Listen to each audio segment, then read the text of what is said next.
trâu trâu nó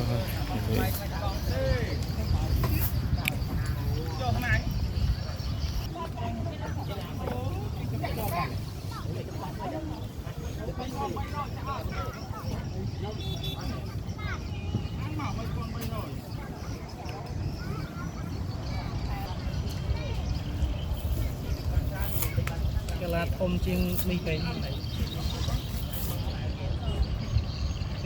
châu phong liệt chọc ba này hè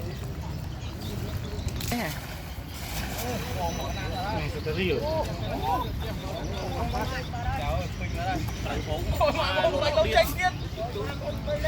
thấy trong lan mau này lan cái phát ra